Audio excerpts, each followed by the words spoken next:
Henry Avery, also known as Henry Avery, the 20th of August 1659, after 1696, sometimes erroneously given as Jack Avery or John Avery, was an English pirate who operated in the Atlantic and Indian Oceans in the mid-1690s. He probably used several aliases throughout his career, including Benjamin Bridgman, and was known as Long Ben to his crewmen and associates. Dubbed the Arch-Pirate and the King of Pirates by contemporaries, Avery was infamous for being one of few major pirate captains to escape with his loot without being arrested or killed in battle, and for being the perpetrator of what has been called the most profitable act of piracy in history. Although Avery's career as a pirate lasted only 2 years, his exploits captured the public's imagination, inspired others to take up piracy, and spawned works of literature.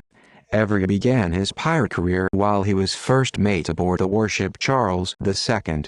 As the ship lay anchored in the northern Spanish harbor of Corunna, the crew grew discontented as Spain failed to deliver a letter of marque and Charles II's owners failed to pay their wages, and they mutinied. Charles II was renamed the Fancy and Avery elected as the new captain. Avery's most famous raid, on the 7th September 1695, was on a 25-ship convoy of Grand Mughal vessels making the annual pilgrimage to Mecca, including the treasure-laden Genj Dal Genj Isawai and its escort, Fatah Muhammad. Joining forces with several pirate vessels, Avery found himself in command of a small pirate squadron, and they were able to capture up to £600,000 in precious metals and jewels, equivalent to around £91.9 million in 2021. This caused considerable damage to England's fragile relations with the Mughals, and a combined bounty of £1,000, an immense sum at the time, was offered by the Privy Council and the East India Company for his capture, leading to the first worldwide manhunt in recorded history. Although a number of his crew were subsequently arrested, Avery himself eluded capture, vanishing from all records in 1696. His whereabouts and activities after this period are unknown. Unconfirmed accounts state he may have changed his name and retired, quietly living out the rest of his life in either Britain or on an unidentified tropical island, while alternative accounts consider Avery may have squandered his riches. He is considered to have died sometime between 1699 and 1714. His treasure has never been recovered. Early life. Background. Modern scholarship suggests Henry Avery was born on the 20th of August 1659 in the village of Newton Ferrers, about 9.7 kilometers, 6 miles southeast of Plymouth, Devon, England. Parish records suggest that he was the son of John Avery and his wife, Anne, maiden name unknown. The Avery family of Devon was quite established at the time, and it is likely he was a kinsman of the Avery family of Whitecroft Castle. According to the deposition of William Phillips, a member of Avery's crew who gave a voluntary confession after his capture, in August 1696, Avery was aged about 40 years, his mother lived near Plymouth, and his wife was a periwig seller who lived in Ratcliffe Highway. Avery was married and records suggest that he wed one Dorothy Arthur at St. James Duke's Place in London on the 11th of September 1690, though there is no evidence that he had any children. The earliest biographical account of the man, The Life and Adventures of Captain John Avery, London. J. Baker, 1709, states that he was born in 1653 in Caledon, Plymouth. Although this location and date are now known to be incorrect, they have been frequently cited in earlier literature. Another suggested year for Avery's birth is 1665, though this too is an error. The memoir's Dutch author, who wrote his account a little over a decade after the pirate had vanished, uses the name Adrian van Broek, but this is probably a pseudonym. The account tells of Van Broek's short captivity by Avery's crew aboard Fancy, and claims that Avery's father was a trading captain who had served in the Royal Navy under Admiral Robert Blake. Several later accounts of Avery's life, most prominently Daniel Defoe's The King of Pirates, 1720, have made reference to the earlier work, but it is of questionable veracity and has been described by the Dictionary of National Biography as fiction, with scarcely a substratum of fact. Although a theory existed that Every's birth name was actually Benjamin Bridgman, especially in light of his nickname, Long Ben, and that Henry Every was in fact an alias, modern scholarship has debunked it. It is accepted by historians that Henry Every was the pirate's real name, given that he used this name when he entered the Royal Navy. As this was prior to the onset of his piratical career, he would have had no need for an alias. He used the name Bridgman only after committing piracy. Every may have been a cousin of the well-known Every baronets, though this has not been proven conclusively. Royal Navy service. Every was probably a sailor from youth, serving on various Royal Navy ships. Popular accounts state that Every served aboard the English fleet bombarding Algiers in 1671, buccaneered in the Caribbean Sea, and even captained a logwood freighter in the Bay of Campeche, although these stories come from Van Broek's fictional memoir. The substantiated record picks up in March 1689, shortly after the breakout of the 9 Years' War. England and its allies, the Grand Alliance, Bavaria, the Dutch Republic, the Palatinate, Saxony, and Spain, were waging war against Louis XIV of France in an attempt to stop his expansions, and it was against this background that Every, now in his early 30s, was working as a midshipman aboard the 64-gun battleship HMS Rupert, then under the command of Sir Francis Wheeler. Every's naval records suggest he was something of a family man, who spent little of his wages on extras such as tobacco and regularly consigned his pay to his family. In mid-1689, HMS Rupert helped capture a large enemy French convoy off Brest, France. This victory gave Every an opportunity to better his fortunes, and by the end of July he was promoted to master's mate, although he was probably the most junior of HMS Rupert's 3 master's mates. In late June 1690, he was invited to join Captain Wheeler on a new ship, the 90-gun HMS Albemarle. He likely participated in the Battle of Beachy Head against the French 2 weeks later, an engagement which ended disastrously for the English. On the 29th of August of that year, Every was discharged from the Royal Navy. Every in the slave trade. After discharge from the Royal Navy, Every entered the Atlantic slave trade. Between 1660 and 1698, the Royal African Company, RAC, maintained a monopoly over all English slave trade, making it illegal to sell slaves without a license. To ensure compliance, the Navy protected the company's interests along the West African coast. Although illegal, unlicensed slaving could be a highly lucrative enterprise, as Every was certainly aware. The prospect of profits ensured that violations of the company's monopoly by interlopers, unlicensed slavers, remained a fairly common crime. In 1693, Every is identified in a journal prepared by an agent of the RAC, Captain Thomas Phillips of Hannibal, then on a slaving mission on the Guinea coast, who writes, "I have nowhere upon the coast met the Negroes so shy as here, which makes me fancy they have had tricks played them by such blades as Long Ben, alias Every, who have seized them and carried them away."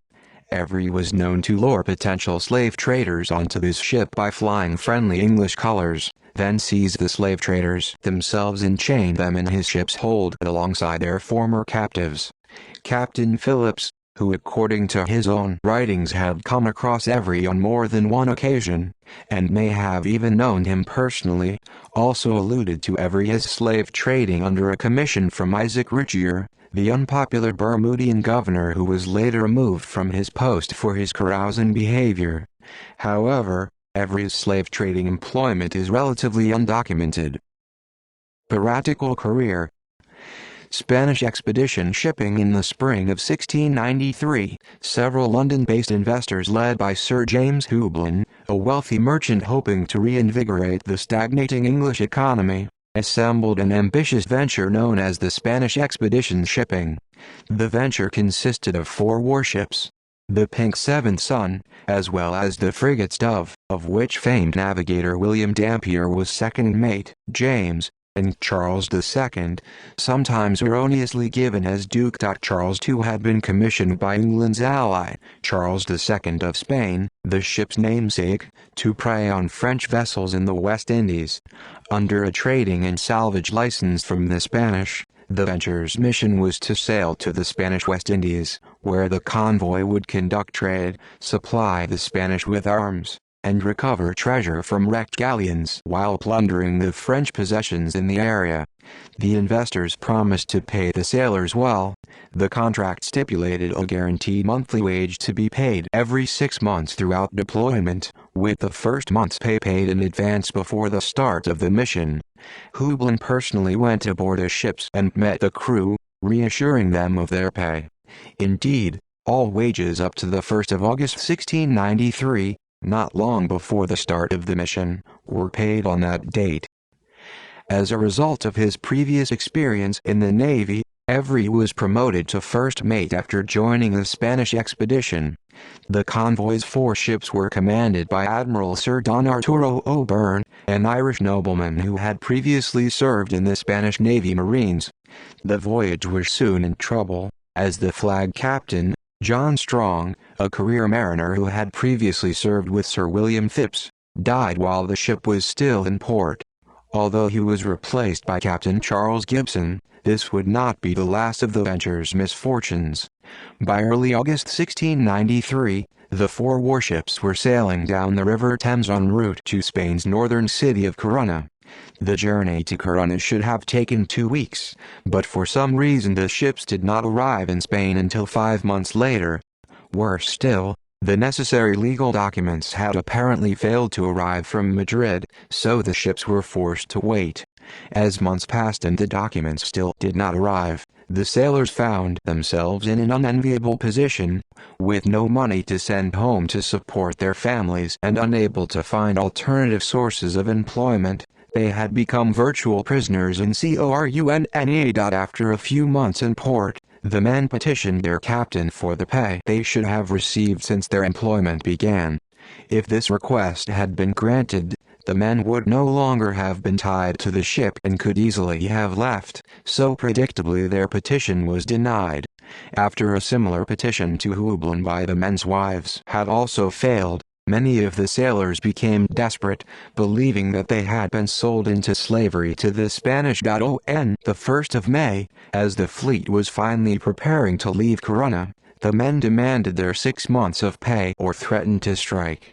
Houblon refused to acquiesce to these demands, but Admiral O'Byrne, seeing the seriousness of the situation, wrote to England asking for the money owed to his men. However, on the 6th of May, some of the sailors were involved in an argument with O'Byrne, and it was probably around this time that they conceived of a plan to mutiny and began recruiting others. One of the men recruiting others was Avery.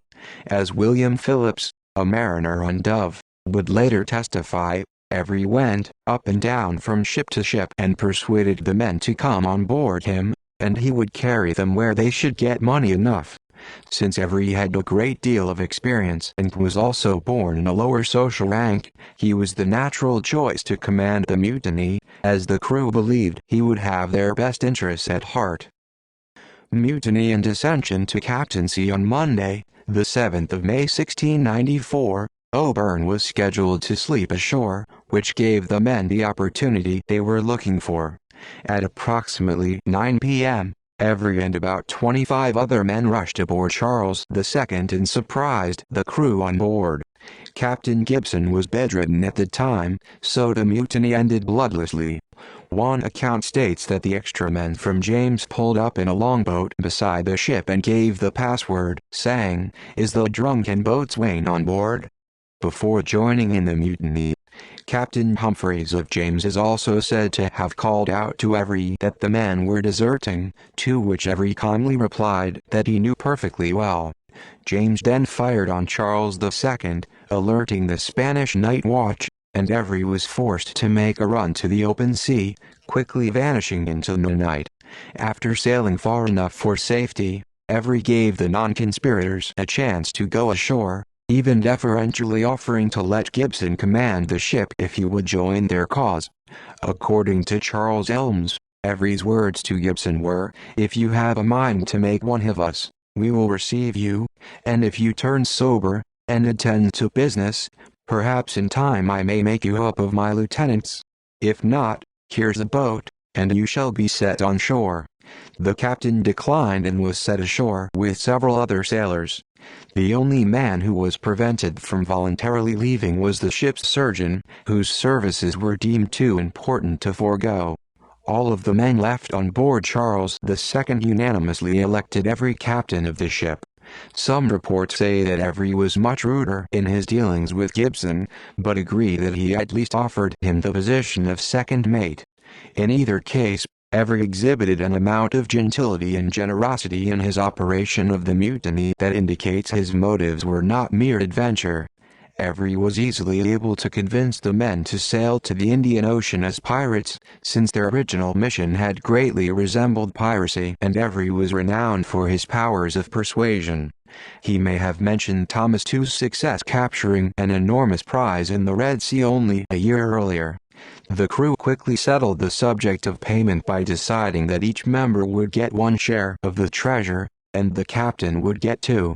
Every then renamed Charles II the Fancy, a name which reflected both the crew's renewed hope in their journey and the quality of the ship, and set a course for the Cape of Good Hope. The pirate round at Mayo, the easternmost of the Cape Verde's Sotavento Islands, Every committed his first piracy, robbing 3 English merchantmen from Barbados of provisions and supplies. 9 of the men from these ships were quickly persuaded to join Every's crew, who now numbered about 94 men. Every then sailed to the Guinea coast, where he tricked a local chieftain into boarding Fancy under the false pretense of trade, and forcibly took his and his men's wealth, leaving them slaves. Continuing to hug the African coastline, Every then stopped at Bioko in the Bight of Benin, where Fancy was careened and raised. Cutting away some of the superstructure to improve the ship's speed made Fancy one of the fastest vessels then sailing in the Atlantic Ocean.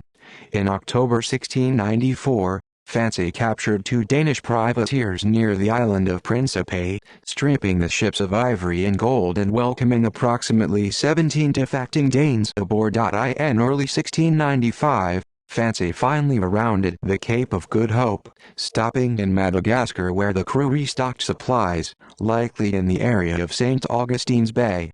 The ship next stopped at the island of Johanna in the Comoros Islands.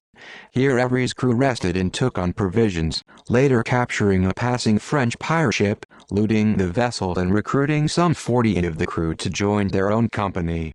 Every's total strength was now about 150 men. At Johanna, Every wrote a letter addressed to the English ship commanders in the Indian Ocean, falsely stating that he had not attacked any English ships. His letter describes a signal English skippers could use to identify themselves so he could avoid them, and warns them that he might not be able to restrain his crew from plundering their ships if they failed to use the signal. It is unclear whether this document was true, but it may have been a ploy by Every to avoid the attention of the East India Company, EIC, whose large and powerful ships were the only threat Fancy faced in the Indian Ocean. Either way, the letter was unsuccessful in preventing the English from pursuing him. The Grand Mughal's fleet in 1695, Every set sail for the volcanic island of Perim to wait for an Indian fleet that would be passing soon. The fleet was easily the richest prize in Asia, perhaps in the entire world, and any pirates who managed to capture it would have been the perpetrators of the world's most profitable pirate raid. In August 1695, Fancy reached the Straits of Bab el-Mandeb, where Every joined forces with 5 other pirate captains.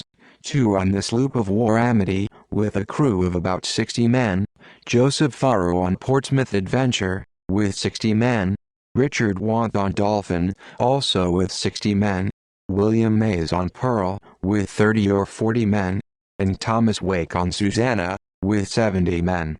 All of these captains were carrying privateering commissions that implicated almost the entire eastern seaboard of North America. Avery was elected admiral of the new six-ship pirate flotilla despite the fact that Dew had arguably more experience, and now found himself in command of over 440 men while they lay in wait for the Indian fleet. A convoy of 25 Grand Mughal ships, including the enormous 1,600-ton Genji Sawai with 80 cannons, and its escort, the 600-ton Fateh Muhammad, were spotted passing the straits en route to Surat. Although the convoy had managed to elude the pirate fleet during the night, the pirates gave chase. Dolphin proved to be far too slow, lagging behind the rest of the pirate ships, so it was burned and the crew joined Avery aboard Fancy. Amity and Susanna also proved to be poor ships. Amity fell behind and never again rejoined the pirate flotilla, you having been killed in a battle with a Mughal ship, while the straggling Susanna eventually rejoined the group. The pirates caught up with Fateh Muhammad 4 or 5 days later.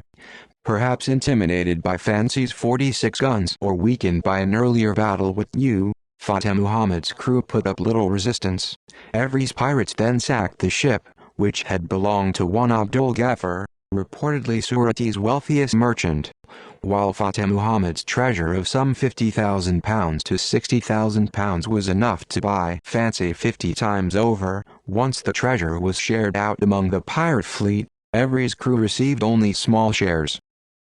Avery now sailed in pursuit of the second Mughal ship, Genji Sawai, meaning exceeding treasure, and often anglicized as Gunsway, overtaking it a few days after the attack on Fateh Muhammad. With Amity and Dolphin left behind, only Fancy, Pearl, and Portsmouth Adventure were present for the actual battle. Genji-I-Sawai, captained by one Muhammad Ibrahim, was a fearsome opponent, mounting 80 guns and a musket arm guard of 400, as well as 600 other passengers. But the opening volley evened the odds, as Avery's lucky broadside shot his enemy's mainmast by the board. With Genji Sawai unable to escape, Fancy drew alongside. For a moment, a volley of Indian musket fire prevented the pirates from clambering aboard, but one of Genji Sawai's powerful cannons exploded, instantly killing many and demoralizing the Indian crew, who ran below deck or fought to put out the spreading fires. Avery's men took advantage of the confusion, quickly scaling Genji Sawai's steep sides. The crew of Pearl, initially fearful of attacking Genji Sawai, now took heart and joined Avery's crew on Indian ship's deck.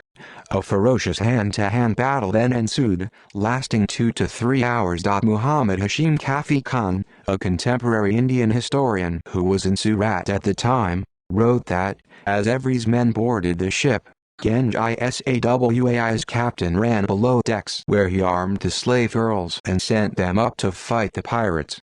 Kafi Khan's account of the battle, appearing in his multi-volume work The History of India, as told by its own historians, places blame squarely on Captain Ibrahim for the failure, writing, "The Christians are not bold in the use of the sword, and there were so many weapons on board the royal vessel that if the captain had made any resistance, they must have been defeated." In any case, after several hours of stubborn but letterless resistance, the ship surrendered. In his defense, Captain Ibrahim would later report that many of the enemy were sent to hell.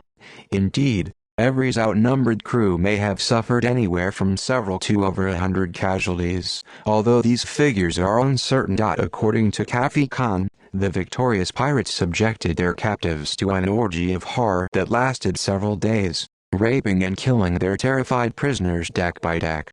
The pirates reportedly utilized torture to extract information from their prisoners, who had hidden the treasure in the ship's holds. Some of the Muslim women apparently committed suicide to avoid violation, while those women who did not kill themselves or die from the pirates' brutality were taken aboard Fancy. Although stories of brutality by the pirates have been dismissed by sympathizers as sensationalism, they are corroborated by the depositions Avery's men provided following their capture.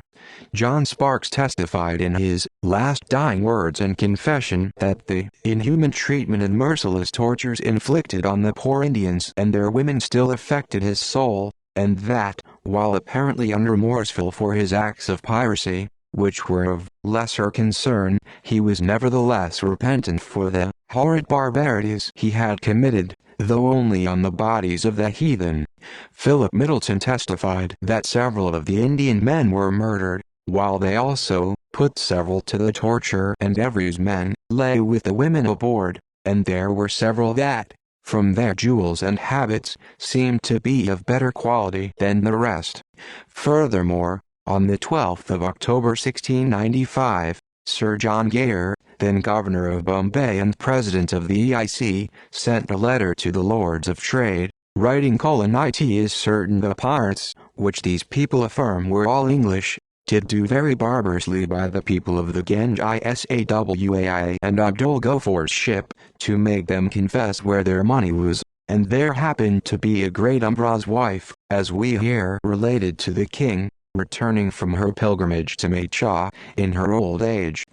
They abused very much, and forced to sever all other women, which caused one person of quality, his wife and nurse, to kill themselves to prevent the husbands saying them, and their being ravished." Later accounts would tell of how Avery himself had found something more pleasing than jewels aboard, usually reported to be Mughal Emperor Aurangzeb's daughter or granddaughter. According to contemporary EIC sources, Ganj Isawai was carrying a relative of the emperor, though there is no evidence to suggest that it was his daughter and her retinue. However, this is at odds with the deposition of Philip Middleton, who testified that all of the Charles's men, except Avery, boarded Fatah Muhammad and Ganj Isawai by turns. At any rate, the survivors were left aboard their emptied ships, which the pirates set free to continue on their voyage back to India. The loot from Ganj Isawai, the greatest ship in the Muslim fleet, totaled somewhere between £200,000 and £600,000, including 500,000 gold and silver pieces. All told, it may have been the richest ship ever taken by pirates. See career wealth below. Sharing the spoils. Avery's pirates now busied themselves dividing their treasure. Although it is sometimes reported that Avery used his phenomenal skills of persuasion to convince the other captains to leave the Mughal loot in his care, quickly slipping away into the night with the entire haul, this comes from Charles Johnson's A General History of the Pirates, an unreliable account. More reliable sources indicate that there was an exchange of clipped coins between the crews of Pearl and Fancy, with Avery's outraged men confiscating Pearl's treasure. Portsmouth Adventure observed but did not participate in the battle with Ganj Isawai, so Faro's crew received none of its treasure. Avery's men then gave Mays 2,000 pieces of 8, presumably an approximate sum, as the treasure captured would have been in Indian and Arabian coins of a different denomination, to buy supplies, and soon parted company. Fancy sailed for Bourbon, arriving in November 1695. Here the crew shared out £1,000, roughly £93,300 to £128,000 a day, per man, more money than most sailors made in their lifetime. On top of this, each man received an additional share of gemstones. As Avery had promised, his men now found themselves glutted with gold enough to dazzle the eyes. However, this enormous victory had essentially made Avery and his crew marked men, and there was a great deal of dispute among the crew about the best place to sail. The French and Danes decided to leave Avery's crew, preferring to stay in Bourbon. The remaining men set course, after some dissension, for Nassau in the Bahamas, Avery purchasing some 90 slaves shortly before sailing. Along the way, the slaves would be used for the ship's most difficult labor and, being the most consistent item of trade, could later be traded for whatever the pirates wanted.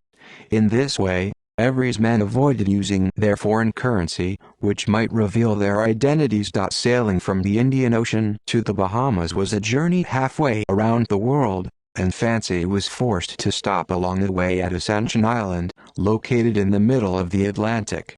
The barren island was uninhabited, but the men were able to catch 50 of the sea turtles that crawled ashore to lay their eggs on the beach, providing them enough food for the rest of the voyage. However, about 17 of Avery's crew refused to go any further and were left behind on the island. Aftermath and manhunt. The plunder of Emperor Aurangzeb's treasure ship had serious consequences for the English, coming at a time of crisis for the East India Company, EIC, whose profits were still recovering from the disastrous Child's War. The EIC had seen its total annual imports drop from a peak of £800,000 in 1684 to just £30,000 in 1695. And Avery's attack now threatened the very existence of English trade in India. When the damaged Genji Sawai finally limped its way back to harbor in Surat, news of the pirates' attack on the pilgrims, a sacrilegious act that, like the raping of the Muslim women, was considered an unforgivable violation of the Hajj, spread quickly. The local Indian governor, Ahmad Khan, immediately arrested the English subjects in Surat and kept them under close watch, partly as a punishment for their countrymen's depredations and partly for their own protection from the rioting locals.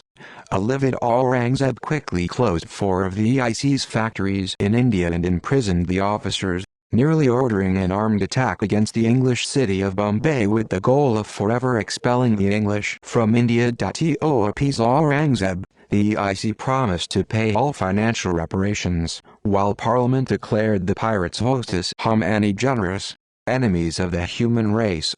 In mid-1696, the government issued a £500 bounty on Avery's head and offered a free pardon to any informer who disclosed his whereabouts. When the EIC later doubled that reward to £1,000, the first worldwide manhunt in recorded history was underway. The Crown also promised to exempt Avery from all of the acts of grace, pardons and amnesties it would subsequently issue to other pirates. As it was by now known that Avery was sheltering somewhere in the Atlantic colonies, where he would likely find safety among corrupt colonial governors, he was out of the jurisdiction of the EIC. This made him a national problem. Accordingly, the Board of Trade was tasked with coordinating the manhunt for Avery and his crew. Escape to New Providence. Meanwhile, Fancy had reached St. Thomas, where the pirates sold some of their treasure. In March 1696, Fancy anchored at Royal Island off Eleuthera, some 50 miles, 80 kilometers northeast of New Providence in the Bahamas. 4 of Avery's men took a small boat to Nassau, the island's largest city and capital, with a letter addressed to the island's governor, Sir Nicholas Trott. The letter explained that Fancy had just returned from the coast of Africa, and the ship's crew of 113 self-identified interlopers, unlicensed English traders east of the Cape of Good Hope, now needed some shore time. In return for letting Fancy enter the harbor and for keeping the men's violation of the EIC's trading monopoly a secret, the crew would pay Trott a combined total of £860.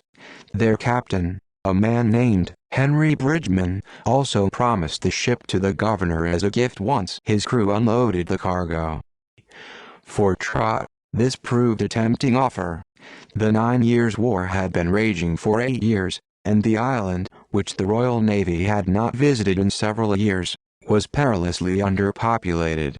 Trott knew that the French had recently captured Eczema, 140 miles, 230 kilometers to the southeast, and were now headed for New Providence. With only 60 or 70 men living in the town, half of whom served guard duty at any one time, there was no practical way to keep Nassau's 28 cannons fully manned. However, if Fancy's crew stayed in Nassau, it would more than double the island's male population, while the very presence of the heavily armed ship in the harbor might deter a French attack. On the other hand, turning away Bridgman might spell disaster if his intentions turned violent, as his crew of 113, plus 90 slaves, would easily defeat the island's inhabitants. Lastly, there was also the bribe to consider, which was 3 times Trott's annual salary of £300.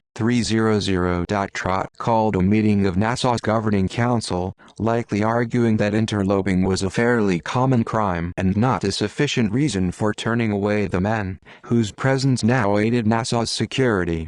The council agreed to allow Fancy to enter the harbor, Apparently having never been told of the private bribe, Trott sent a letter to Avery instructing him that his crew were welcome to come and to go as they pleased. Soon after, Trott met Avery personally on land in what must have been a closed-door meeting. Fancy was then handed over to the governor, who found that extra bribes, 50 tons of ivory tusks, 100 barrels of gunpowder, several chests of firearms and ammunition, and an assortment of ship anchors, had been left in the hold for him. The wealth of foreign minted coins could not have escaped Trott. He must have known that the ship's crew were not merely unlicensed slavers, likely noting the patched-up battle damage on Fancy.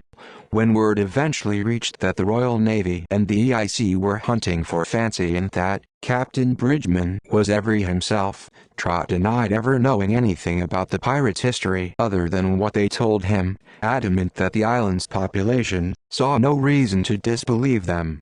This he argued despite the fact that the proclamation for the pirates' capture specifically warned that Avery's crew could probably be known and discovered by the great quantities of gold and silver of foreign coins which they have with them. In the meantime, however, Avery's men were free to frequent the town's pubs. Nevertheless, the crew soon found themselves disappointed with the Bahamas. The islands were sparsely populated, meaning that there was virtually no place to spend the money they had pirated. For the next several months the pirates spent most of their time living in relative boredom. By now Trott had stripped Fancy of everything valuable, and it was lost after being violently driven against some rocks, perhaps deliberately on the orders of Trott, who was eager to rid himself of a key piece of evidence. Vanishing act. When the proclamation for the apprehension of Avery and his crew reached Trott, he was forced to either put a warrant out for Avery's arrest or, failing to do so, effectively disclose his association with the pirate. Preferring the former choice for the sake of his reputation, he alerted the authorities as to the pirates' whereabouts, but was able to tip off Avery and his crew before the authorities arrived. Avery's 113-person crew then fashioned their hasty escape, vanishing from the island with only 24 men ever captured, 5 of whom were executed. Avery himself was never seen again. His last words to his men were a litany of conflicting stories of where he planned to go, likely intended to throw pursuers off his trail. It has been suggested that because Avery was unable to buy a pardon from Trott or from the governor of Jamaica, his crew split up, some remaining in the West Indies, the majority heading to North America, and the rest, including Avery himself, returning to England. Of these, some sailed aboard the sloop Isaac, while Avery and about 20 other men sailed in the sloop Seaflower, captained by Faro, to Ireland towards the end of June 1696. They aroused suspicions while unloading their treasure, and 2 of the men were subsequently caught. Avery, however, was able to escape once again. Fate. British author and pirate biographer Charles Johnson suggested that, after attempting to sell his diamonds, Avery died in poverty in Devon after being cheated out of his wealth by Bristol merchants. It is, however, unclear how Johnson could have discovered this. If Avery was known to be living in poverty, it is most likely that he would have been apprehended and the large bounty on his head collected. So ascribing this fate to Avery may have been a type of moral propagandizing on Johnson's part. Others have suggested that after Avery changed his name, he settled in Devon and lived out the rest of his life peacefully, dying on the 10th of June 1714. However, the source for this information is the history and lives of all the most notorious pirates and their crews. London, Ed. Midwinter, 1732, considered an unreliable and slightly expanded reprint of Johnson's general history. In October 1781, John Nill, the collector of customs at St. Ives, Cornwall, held a meeting with a descendant of Avery who stated that his father had told him that Captain Avery, after wandering about in great poverty and distress, had died in Barnstaple, and was buried as a pauper. As the manhunt for Avery continued in the decade following his disappearance, Sightings were frequently reported, but none proved reliable. After the publication of a fictional memoir in 1709, which claimed Avery was a king ruling a pirate utopia in Madagascar, popular accounts increasingly took on a more legendary, romantic flavor, seen in contemporary literature. Although such stories were widely believed to be true by the public, they had no basis in reality. No reliable information about Avery's whereabouts or activities emerged after June 1696. Fate of Avery's crew. North American colonies. About 75 of Avery's crew sailed to North America in hopes of escaping the transcontinental manhunt. His crew members were sighted in the Carolinas, New England, and in Pennsylvania. Some even bribed Pennsylvania Governor William Markham for £100 per man. This was enough to buy the governor's allegiance, who was aware of their identity and reportedly even allowed one to marry his daughter. Although other local officials, notably Magistrate Captain Robert Sneed, tried to have the pirates arrested, the governor's protection ensured that they remained audacious enough to boast of their exploits publicly over their cups. When Sneed's persistence started to irritate the governor, the magistrate was reprehended. He, Markham, called me rascal and dared me to issue my warrants against these men, saying that he had a good mind to commit me. I told him that were he not governor I would not endure such language, and that it was hard to be so treated for doing my duty. He then ordered the constables not to serve any more of my warrants. Moreover, being greatly incensed, he wrote a warrant with his own hand to the sheriff to disarm me. Maryland, Massachusetts, New York, Virginia, and other colonies published the proclamation authorizing Avery's arrest, but rarely went beyond this. Although harboring pirates became more dangerous for the colonial governors over time, only 7 of Avery's crew were tried between 1697–1705, and all of these were acquitted. Ancient coins taken from Genji Sawai were discovered in 2014 at Sweetberry Farm in Middletown, Rhode Island.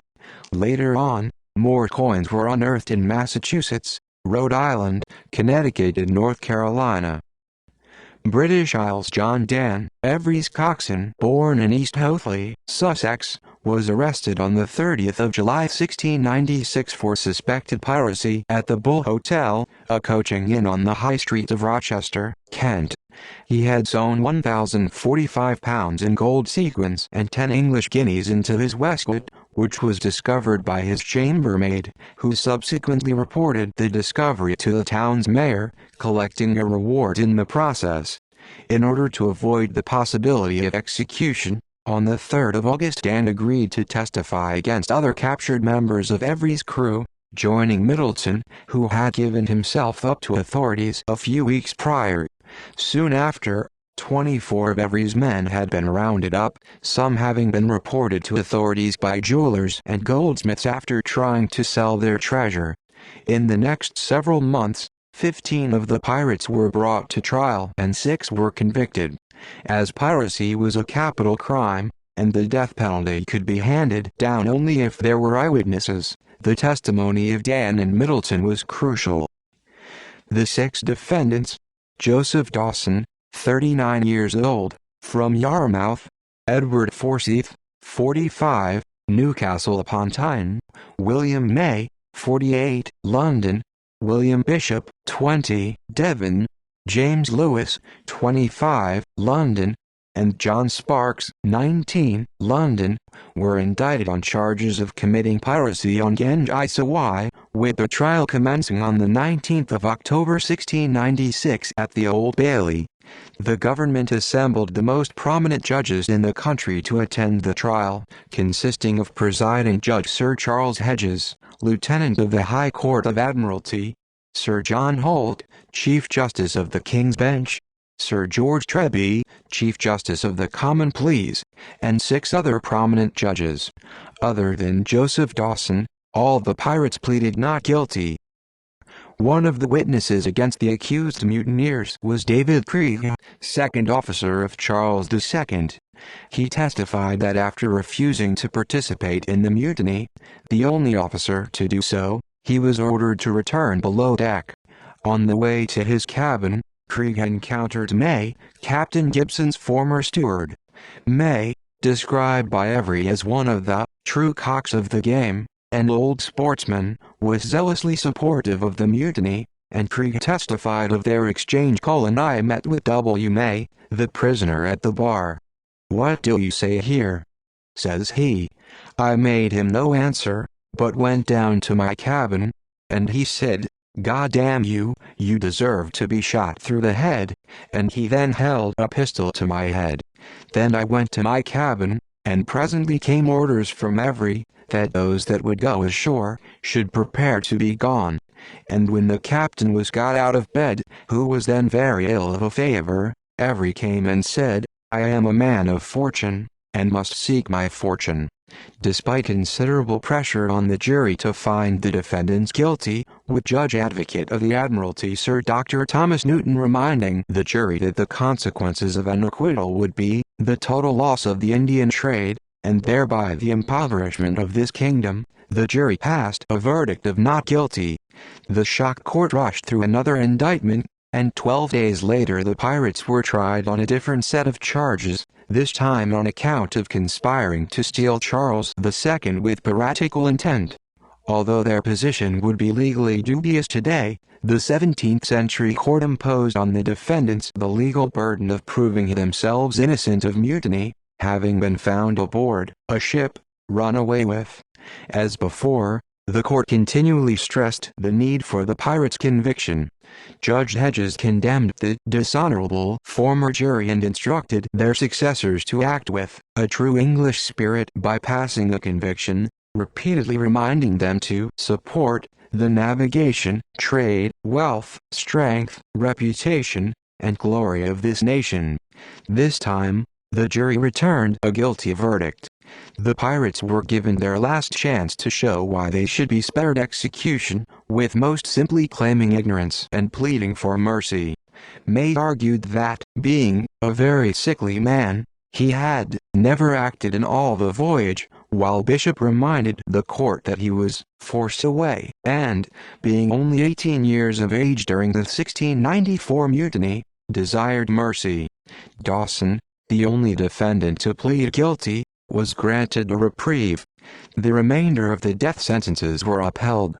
Sparks was the only pirate to publicly express some regret, but not for piracy, which was of lesser concern. Instead, he was repentant for the horrid barbarities he had committed, though only on the bodies of the heathen, implying that he had participated in the violation of the women aboard the Mughal ships. His last dying words and confession declared that his eyes were now open to his crimes, and he justly suffered death for such inhumanity. On the 25th of November 1696, the 5 prisoners were taken to the gallows at Execution Dock. Here they solemnly gave their dying speeches before a gathered crowd, which included Newgate Prison Ordinary Paul Lorraine. As they faced the River Thames, the place where the Spanish expedition voyage began only 3 years earlier, the pirates were hanged. Dan escaped the hangman by turning king's witness. However, he remained in England, having received on the 9th of August 1698 an order for one Dan, lately Every's mate but pardoned, to attend the board tomorrow. This he did on the 11th of August at the East India House, giving details of his voyage and plunder on board Fancy. In 1699, Dan married Eliza Noble and the following year became a partner to John Coggs, a well-established goldsmith banker, creating Coggs and Dan at the sign of the King's Head in the Strand, London. The bankers, particularly Dan, were duped by fraudster Thomas Brerewood, one of their clients, and in 1710 the bank became insolvent. Dan died in 1722. Career wealth. Genghis Sawai. The value of Genghis Sawai's cargo is not known with certainty. Contemporary estimates differed by as much as £300,000, with £325,000 and £600,000 being the traditionally cited numbers. The latter estimate was the value provided by the Mughal authorities, while the EIC estimated the loss at approximately £325,000. Nevertheless, filing a £600,000 insurance claim. It has been suggested that the IC argued for the lowest estimate when paying reparations for Avery's raid, with the company's president naturally wanting the most conservative estimate in order to pay as little for the damages as possible. Others contend that the Mughal authorities' figure of £600,000 was a deliberate overestimate aimed at improving their compensation from the English, while some historians have argued that £325,000 was probably closer to the true value, partly because this agreed with the estimate provided by contemporary Scottish merchant Alexander Hamilton, then stationed in Surat, and partly for the above reasons. Others have criticized this position as being largely unsubstantiated. Although Avery's capture of Genji Sawai has been cited as piracy's greatest exploit, it is possible that other pirates have perpetrated even more profitable raids. In April 1721, John Taylor and Olivier Levasseur captured the 700-ton Portuguese galleon Nossa Senhora do Cabo, Our Lady of the Cape, bound to Lisbon from the Portuguese colony of Goa. It had been damaged in an Indian Ocean storm and was undergoing repairs at the French island of Réunion when the pirates struck, reportedly carrying the retiring Luis Carlos Inácio Xavier de Meneses, first Marquis of Lourical. The galleon was laden with silver, gold, diamonds, gems, as well as pearls, silks, spices, works of art, and church regalia belonging to the Patriarch of the East Indies. The total value of the treasure on board has been estimated as being anywhere from £100,000 to £875,000, £500,000 in diamonds and £375,000 in other cargo, all of which was divided among the crews of Cassandra and Victory, captained by Taylor and Levasseur respectively. If the latter number is correct, it would far eclipse Avery's haul. Historian Jan Rogozinski has called Cabo the richest plunder ever captured by any pirate, estimating its reported treasure of £875,000 to be worth more than $400 million. In comparison, the EIC's estimate of £325,000 for Genji Sawai's goods equals at least $200 million. If the larger estimate of £600,000 is taken, this would be equivalent to $400 million, approximately rivaling the raid committed by Taylor and Levasseur. In any case, if one accepts the EIC's estimate of £325,000, Rogozinski writes that even then, only 2 or 3 times in history did criminals take more valuable loot. Other ships. Fata Muhammad's cargo was valued to £50,000 to £60,000 according to the estimate provided by Dan at his trial. This amount is worth some $30 million in modern currency. Avery is known to have captured at least 11 vessels by September 1695, including Genji Sawai. Aside from Emperor Aurangzeb's fleet, one of the more fruitful prizes was Rampura, a Cambay trading ship that produced the surprising haul of 1,700,000 rupees. Legacy. Influence among pirates. Avery's exploits immediately captivated the public's imagination, and some considered him a sort of gallant maritime Robin Hood who exemplified the working-class idea that rebellion and piracy were acceptable ways to fight back against unfair captains and societies. By joining the pantheon of other, noble pirates, including Francis Drake and Henry Morgan, Avery doubtlessly inspired many others to take up piracy. In particular, Avery accomplished his feats while many infamous pirates of the post-Spanish succession period, Blackbeard, Bartholomew Roberts, Calico Jack, Samuel Bellamy, Edward Lowe, Stede Bonnet, and others, were still children, and his exploits had become legendary by the time they were young men. English pirate Walter Kennedy, who was born the same year Genji Sawai was plundered, had learned of Avery's story at a young age and committed it to memory. When he retired from piracy, he returned to London to spend his riches, even opening a brothel in Deptford. However, Kennedy's crimes caught up with him, and in 1721 he was arrested and sentenced to death. While he awaited his execution, Kennedy's favored pastime was recounting tales of Avery's adventures. Another Irishman, Edward England, one-time quartermaster to Charles Vane, spent most of his career in the Indian Ocean raiding Mughal ships in much the same way Avery had done 2 decades earlier. After parting ways with Vane, England raided slaving ships off the coast of West Africa.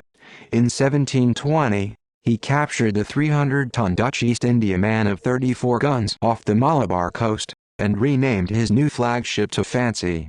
Unfortunately for England, he was subsequently marooned on Mauritius by his mutinous crew after refusing to grant them permission to torture their captives. After fashioning a makeshift raft, he drifted to the very island believed to be ruled of the king of pirates himself. No pirate utopia awaited him, however, and he died an alcoholic beggar. Ironically, this was the fictional but moralized fate Charles Johnson ascribed to Avery in his general history. It has been suggested that, like Avery before him, England had a brief, yet spectacular career, and he may have come closest to living out the Avery legend. In contemporary literature, some fictional and semi-biographical accounts of Avery were published in the decades following his disappearance. In 1709, the first such account appeared as a 16-page pamphlet titled The Life and Adventures of Captain John Avery, the famous English pirate, now in possession of Madagascar, London, J. Baker, 1709. It was written by an anonymous author who, using pseudonym Adrian van Broek, claimed to be a Dutchman who endured captivity by Avery's crew. In the account, Avery is depicted as both a treacherous pirate and a romantic lover. After he raids the Mughals' ship, he runs off with, and later marries, the emperor's daughter. The couple then flee the Mughals' army to St. Mary's Island, where Avery sets up a pirate utopia similar to the fictional pirate state of Libertalia. Avery even has several children with the princess and establishes a new monarchy. The king of Madagascar soon commands an army of 15,000 pirates and a fleet of 40 warships, and is said to be living in fantastic luxury in an impregnable fortress beyond the reach of his English and Mughal adversaries. Furthermore, Avery mints his own currency, gold coins engraved in his royal likeness. Although wild rumors of Avery's fate had been circulating for years, Adrian van Broek's fictionalized biography provided the popular legend of Avery that was to be borrowed by subsequent publications. Over time, much of the English public came to believe the memoir's sensationalist claims. European governments were soon receiving people who claimed to be Avery's ambassadors from St. Mary's, and as the legend grew, even heads of state started to believe the astonishing stories. At one point, English and Scottish officials at the highest level gave serious attention to the proposals of these pirate diplomats, while Peter the Great tried to hire the St. Mary's pirates to help build a Russian colony on Madagascar. The idea of a pirate haven on St. Mary's had become a household idea. Owing to his notoriety, Avery was, along with Blackbeard, one of the few pirates whose life was dramatized on stage. In 1712, playwright Charles Johnson published his highly romanticized tragicomedy The Successful Pirate. It proved to be at once both controversial and successful, and was performed to regaled audiences at the Theatre Royal in Drury Lane, appearing in print in London the following year. The play was not without its detractors, however. Dramatist and critic John Dennis wrote a letter to the master of the revels criticizing him for licensing the play, which he blasted as a prostitution of the stage, an encouragement to villainy, and a disgrace to the theater. Nevertheless, the play ran into several editions. In 1720, Avery appeared as the primary character of Daniel Defoe's The King of Pirates and as a minor character in his novel Captain Singleton. Both tales acknowledge the widely believed stories of Avery's pirate republic. It was Charles Johnson's influential General History, 1724, that established the competing account of Avery. Arriving over a decade after Adrian van Broek's memoir, Johnson's historical account revealed that Avery was cheated of his wealth after attempting to sell his ill-gotten goods, in the end, not being worth as much as would buy him a coffin. Yet another account appeared in the famous adventures of Captain John Avery of Plymouth, a notorious pirate, London, T. Johnston, 1809, although this is likely a retelling of earlier publications.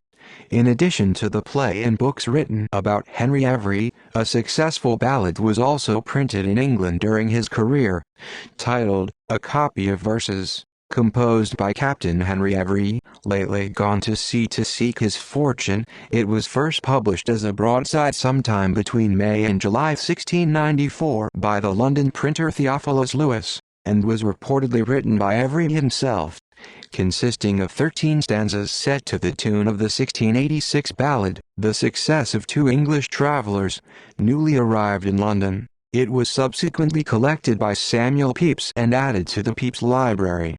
At least 9 different reprints of the ballad, of varying similarity to the original published by Lewis, were printed between 1694 and 1907. More recently, the ballad has been featured in Roy Palmer's Oxford Book of Sea Songs, New York, Oxford University Press, 1986. A Copy of Verses contains a few statements, such as Avery's declaration to have been part owner of land near Plymouth, that were later corroborated by William Phillips, the captured crew member with whom Avery had once shared information. Despite this, it is unlikely Avery wrote the verses. A more likely scenario is that one of the approx. 15 or 20 loyal sailors who refused to join the mutiny had shared their knowledge of Avery upon returning to England, where it was quickly turned into a ballad. A slightly modified copy was delivered to the Privy Council of England by Sir James Houblon on the 10th of August 1694, where it was used as evidence during the inquiry on the mutiny.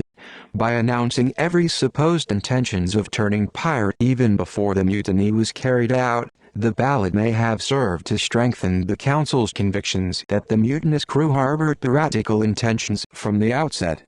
It is thus possible that the ballad was written and distributed as a way to convict Avery. In any case, the strength of the ballad likely played a role in the government's outlawing of Avery nearly 2 years before he had become known as the most infamous pirate of his time. During Avery's career, the government used the media to portray him as a notorious criminal in an effort to sway public opinion on piracy, but the result has been described as a near-total failure.